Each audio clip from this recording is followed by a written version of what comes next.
համար են օգտագործվել վերը հիշահատակված հավելյալ միլիարդները դոլարով եւ ավելի քան տրիլիոնը դրամով։ Շատ կարևոր հարց է եւ ես հիմա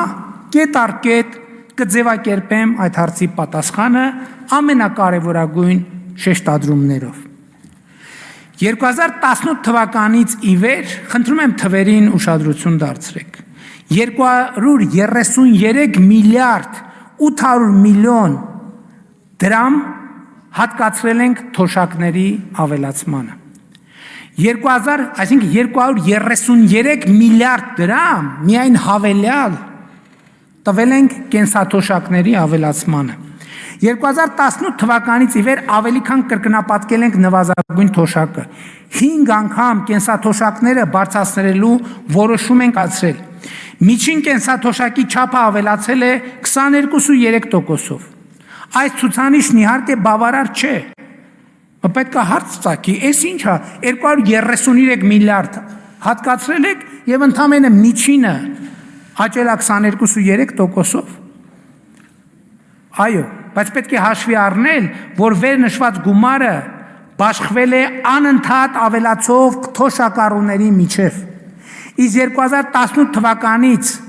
մինչև այսպա մեր սիրելի թոշակառուների թիվը ավելացել է 125,000 դրամով։ Սա ընդգծում եմ ցույց տալու համար, որ մենք կենսաթոշակային հիմնադրամը հավելել ենք ահռելի ծավալով, բայց ահռելի ծավալով մեծացել է նաև կենսաթոշակառուների թիվը, որոնց միջև բաշխվել է նշված գումարը, որը անհատի մակարդակով երբեմն այնքան էլ շոշափելի չէ, որքան համախառն հիմնադրամի մակարդակում։ Նաև այս է պատճառը, որ մենք ներդրել ենք թոշակառուների կողմից անկանխիկ առևտրի դեպքում ետվճարի համակարգ, որով շուրջ 290,000 կենսաթոշակառու ետ է ստացել շուրջ 19.9 միլիարդ դրամ, որից 18 միլիարդ դրամը Հայաստանի Հանրապետության պետական բյուջեից։ Շարունակելով այդ հավելյալ միջոցների թվարկումը,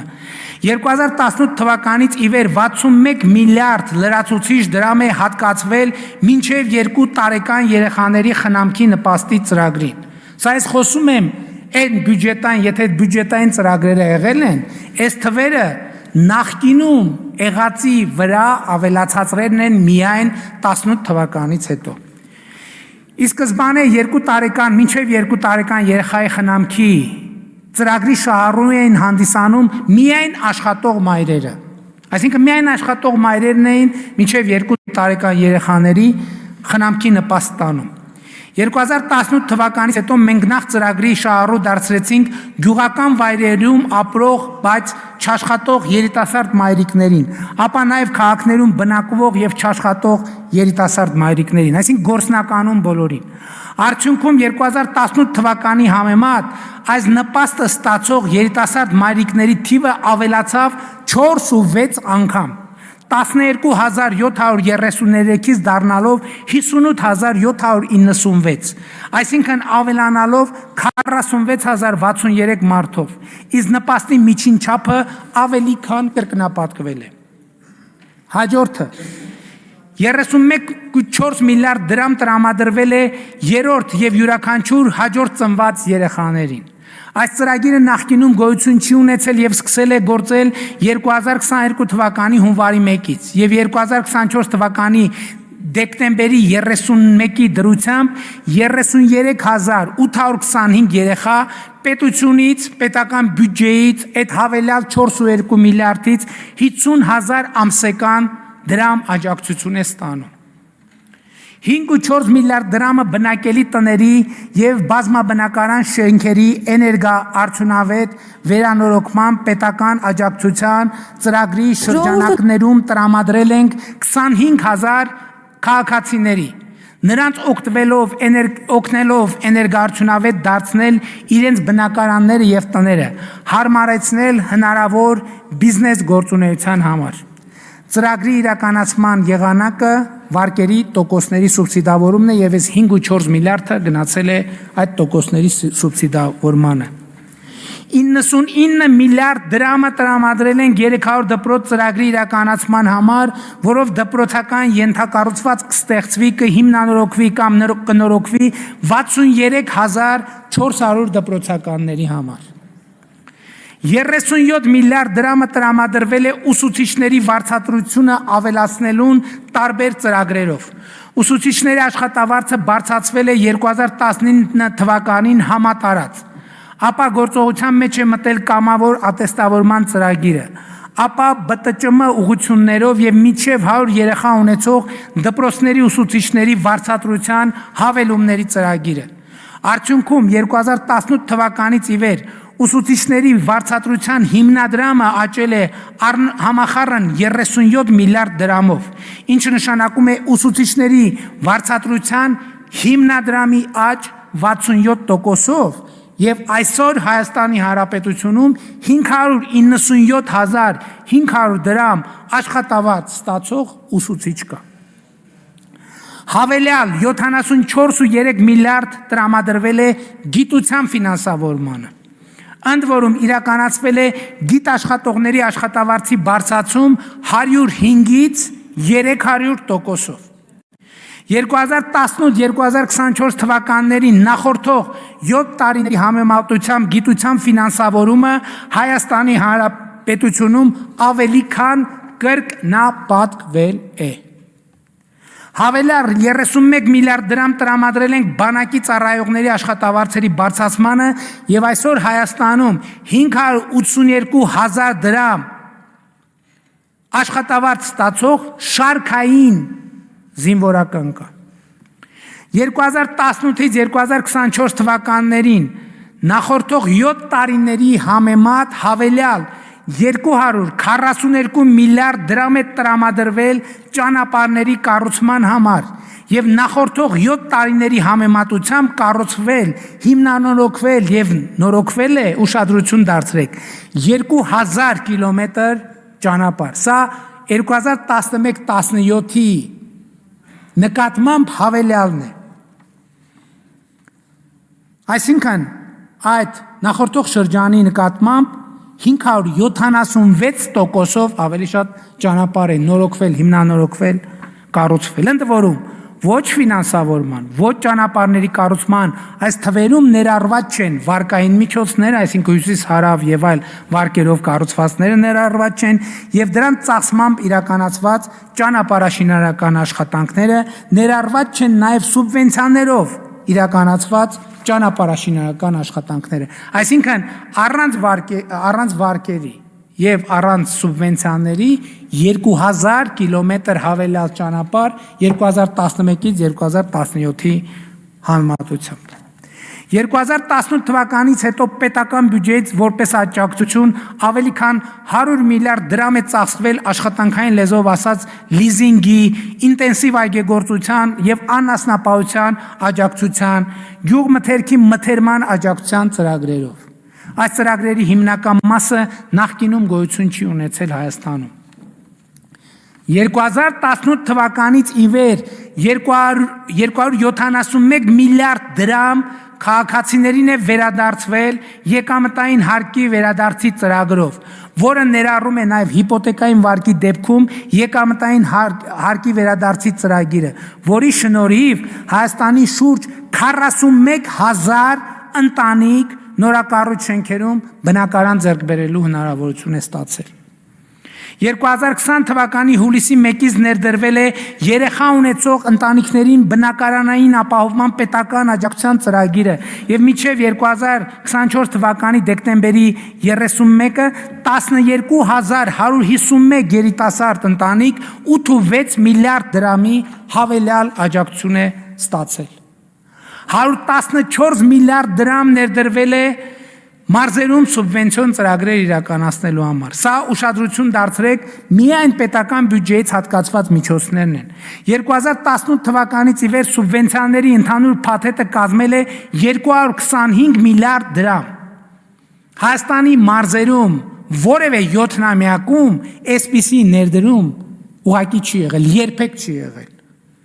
Այս ծրագրի մեջ են նաև 500 մանկապարտեզի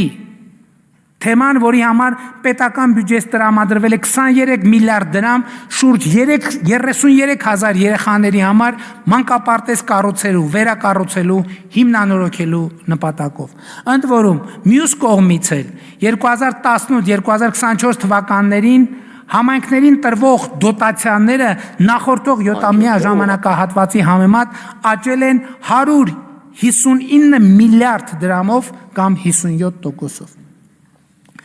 Հարգելի գործընկերներ, այս թվարկումը դեռ կարելի է երկար շարունակել, բայց ասվածը բավարար է ի ցույց դնելու համար, որ ոչ թե թալանվածը վերադարձված եւ բաշխված է ժողովրդին, այլ թալանվածը վերադարձնելու եւ ժողովրդին վերադարձնելու համակարգ է ստեղծված։ Եվ այո, մոտավորապես 2 տրիլիոն դրամ արդեն իսկ վերադարձված եւ բաշխված է ժողովրդին եւ կամ ներդրված է Հայաստանի ռազմավարական զարգացման մեջ։ Հարգելի ներկաներ, սիրելի ժողովուրդ, հատուկ ուզում եմ ընդգծել, որ վերը բերված բյուջետային հաշվարկների մեջ որևէ կերպ արտահայտված չեն անշարժ գույքի հարկի հաշվարկները։ Սա հատուկ եմ ընդգծում, որովհետև անշարժ գույքի հարկի բարեփոխումների այն ժամանակացույցը, որն ընդունել ենք, ոմանք փորձ են անում շահարկել իբրև պետական բյուջե լցնելու միջոց։ Բայց այս մեղադրանքը եթե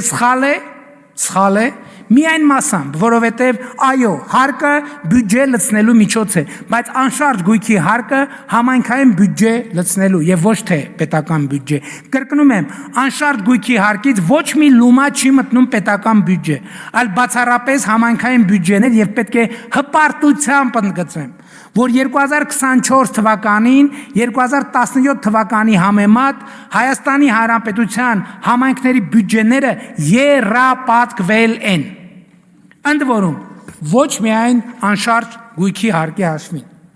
Օրինակ, տեղական վճարների տողով համայնքների բյուջեները աճել են շուրջ 276%-ով, 18 միլիարդ դրամով կամ այլ եկամուտներ տողով շուրջ 344%-ով կամ 8 միլիարդ 386 միլիոն դրամով։ Համայնքների բյուջեների էական աճ արձանագրվել է բոլոր տողերով։ Իսկ ինչ է տեղի ունեցել անշարժ գույքի հարկի հետ։ Այո, ավելի քան կրկնապատկվել են անշարժ գույքի հարկից եկամուտները մտնելով համայնքային բյուջեներ։ Վերադառնալով անշարժ գույքի այդքան քննարկված եւ քննադատված հարկի նոր դրույքաչափերին, պիտի ընդգծեմ, որ իրականացված փոփոխությունները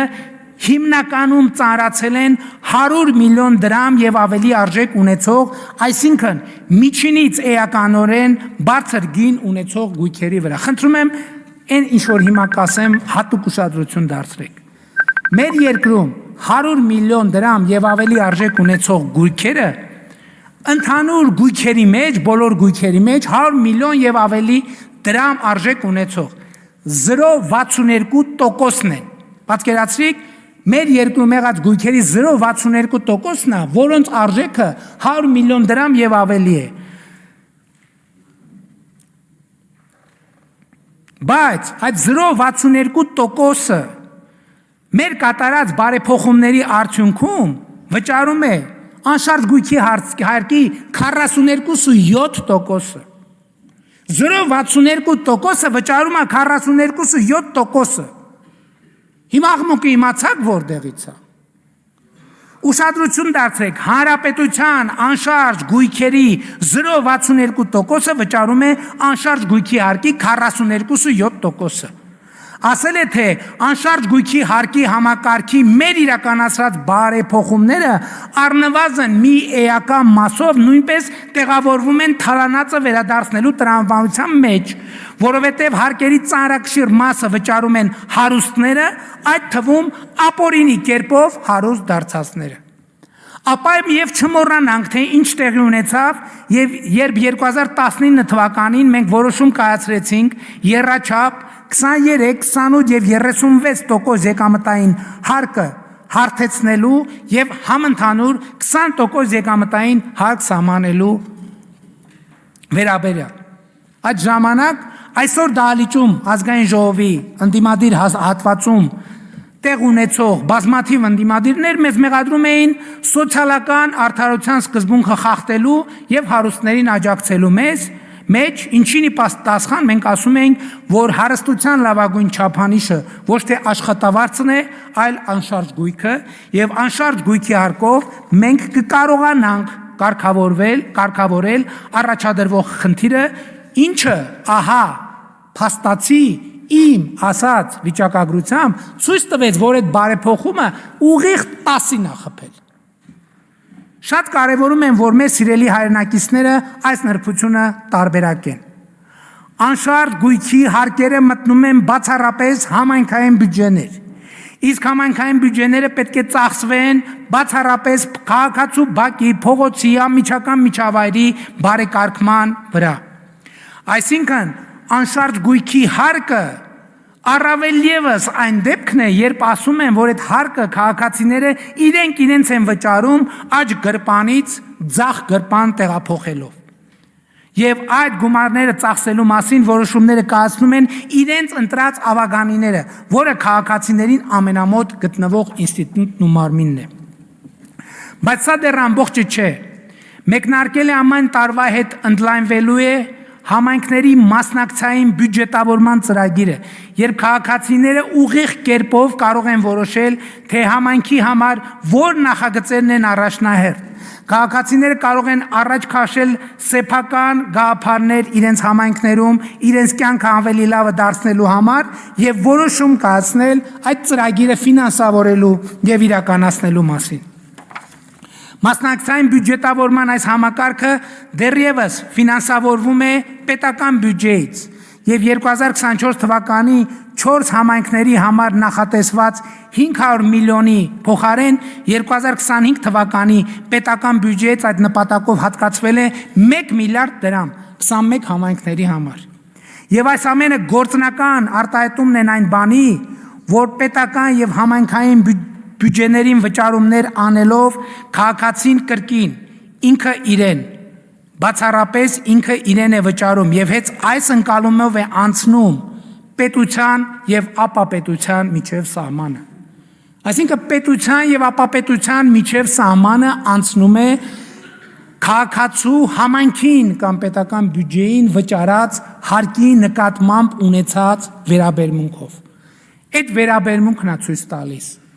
թե ինչա պետական մտածողություն, թե ինչա ապապետական մտածողություն։ Ընդհանրապես Հայաստանում կառավարության հասցեին եւ ոչ միայն հիմա մի մեղադրանք կա, որի մասին քիչ առաջ ակնարկեցի, որը абսուրդ է իր էությամբ, абսուրդների абսուրդը, կառավարությանը մեղադրել պետական կամ համայնքային բյուջեները լցնելու մեջ։ Նշանակում է լավ չպատկերացնել յուրաքանչյուր քաղաքացու բարեկեցության աղբյուրը եւ բանաձևը։ Նշանակում է կառավարությանը մեղադրել բյուջեն լցնելու ուղղությամբ ջան գործադրելու մեջ, նշանակում է կառավարությանը մեղադրել քաղաքացու համար բարեկեցություն կառուցելու մեջ։ Ասել եմ եւ կրկին ասում եմ, Հայաստանի Հանրապետության ոչ մի ընտանիք, ոչ մի իր բարեկեցության համար ավելի մեծ ծախս չի անում, չի կարող անել պարզապես, քան դա անում են տեղական եւ համայնքային բյուջեները։ Եվ պետական ու համայնքային բյուջեների մեծությունն ու չափն են արտահայտում յուրաքանչյուր քաղաքացու, բառից բուն իմաստով յուրաքանչյուր քաղաքացու բարեկեցության աստիճանը։ Բյուջեով է որոշվում, ասա երկրիդ բյուջեն ինչքան է, ասեմ ոնց ես ապրում դու, ասա համայնքային բյուջեն ինչքան է, ասեմ ոնց ես ապրում դու։ Քաղաքացու լավ կամ վատ ապրելու չափանիշը ոչ միայն այն է, թե որքան է ինքը անձամբ վաստակում, այլև այն, թե որքան է ինքը անձամբ հակ վճարում պետական եւ համայնքային բյուջե։ Որովհետև հնարավոր չէ լավ ապրել ցեխակոլոր ճանապարհներ, մութ ու խավար փողոցներ ունեցող, ծառից ու ծաղկից զուրկ, զբոսայգի ու պուրակ չունեցող, խմելու եւ ոռոգման ջրի համակարգեր, կոյուղի չունեցող բնակավայր։ Հնարավոր չի տեղ լավ ապրել։ Իսկ այդպիսի բնակավայրեր, այսպիսի իրավիճակ ունեցող թաղամասերը Երևանում, Գյումրիում, Վանաձորում, այն խոշոր քաղաքներում հազարավոր են, հազարավոր։